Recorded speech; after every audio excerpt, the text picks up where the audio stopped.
नमस्कार, मैं हूं आलोक जोशी और आप देख रहे हैं बिज अड्डा। भारतीय आकाश के महाराजा की घर वापसी हो गई है। अब इस बात का औपचारिक ऐलान हो चुका है कि टाटा समूह ने एयर इंडिया को खरीदने की बोली जीत ली है। यानी पूरे 68 साल बाद एयर इंडिया वापस वहां पहुंच गई है जहां से वो शुरू हुई थी। टाटा समूह ने इसे शुरू किया था, भारत सरकार ने उसको राष्ट्रीयकरण उसका कर दिया था, नेशनलाइज कर लिया था, और अब पूरे 68 साल बाद ये कंपनी वापस अपने घर यानी टाटा समूह में पहुंच रही है। भारी कर्ज से दबी हुई इस एयरलाइंस को खरीदने के लिए टाटा ग्रुप भारत सरकार को 18,000 करोड़ रुपए चुकाएगा। एयर इंडिया को खरीदने के लिए टाटा के सामने जो दूसरा समूह खड़ा था, अजय सिंह और उनके साथियों का कंसोर्टियम। अजय सिंह जो स्पाइस जेट के प्रमोटर हैं और उनके साथ कुछ और लोग मिले थे, उन्होंने मिलकर 15,100 करोड़ रुपए की बोली लगाई थी। टाटा समूह ने, टाटा की एक कंपनी है टेलेस प्राइवेट लिमिटेड, उसने 18,000 करोड़ रुपए की बोली लगाकर ये मुकाबला जीत लिया है।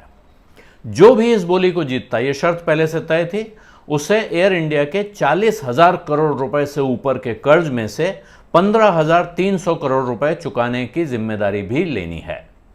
विनिवेश मंत्रालय या दीपम के सचिव तोहिन कांता पांडे ने आज बताया कि टाटा समूह की कंपनी टेलेस प्राइवेट लिमिटेड ने यह बोली जीती है।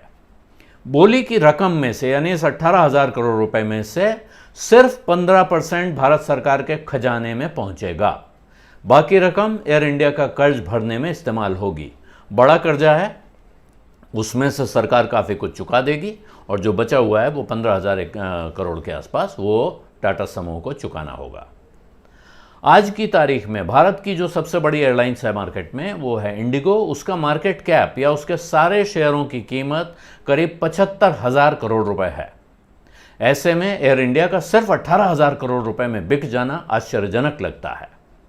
लेकिन सरकार की नज़र से देखें तो कंपनी के कर्ज में 20,000 करोड़ रुपए की बढ़ोतरी सिर्फ पिछले 2 साल में यानी कोरोना आने के बाद हुई है।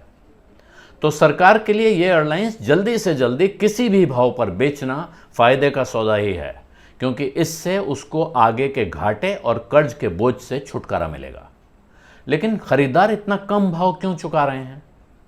क्योंकि उन्हें न सिर्फ कंपनी पर जो कर्ज लदा है उसका बोझ लेना है, बल्कि उन्हें एयर इंडिया को वापस वायबल बनाना है, उस पर खर्चा करना होगा। उसके लिए उन्हें वक्त लग सकता है और साथ में उन्हें एयर इंडिया के सारे कर्मचारी, 12,085 कर्मचारी हैं इस कंपनी के पास, उन सबको भी रखना है।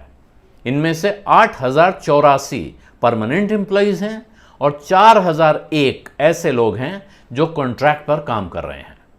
इनके खरीदार यानी टाटा ग्रुप को कम से कम 1 साल तक इन सबको नौकरी पर रखना होगा और उसके बाद वो ये तय कर सकता है कि किन को रखें, यानी कौन रखे जाने लायक हैं और किन को वीआरएस ऑफर करें।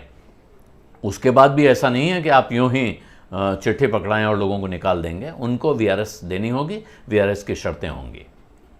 एयर इंडिया की बिक्री के साथ ही ये सवाल भी उठ रहा था कि कहीं खरीदने वाली कंपनी एयर इंडिया का नाम और महाराजा का लोगो तो खत्म नहीं कर देगी। ये सवाल इसलिए भी उठ रहे थे क्योंकि टाटा समूह तो पहले से ही दूसरी एयरलाइंस चला रहा है और उधर जो अजय सिंह साहब हैं उनका भी, उनकी स्पाइस जेट चलती है। तो ये भी हो सकता था कि एयर इंडिया के जहाज़ मिल जाएं, एयर इंडिया के रूट्स मिल जाएं। जो सबसे महत्वपूर्ण चीज़ है, एयर इंडिया के जो स्लॉट्स हैं एयरपोर्ट्स पर और इनके जो इंटरनेशनल रूट्स हैं वो महत्वपूर्ण हैं, उनकी टाइमिंग्स वगैरह। तो ये सब मिलने के बाद अपनी जो चलती हुई एयरलाइंस है उसी के साथ इसको मिला दें, इसका नामो निशान मिटा दें।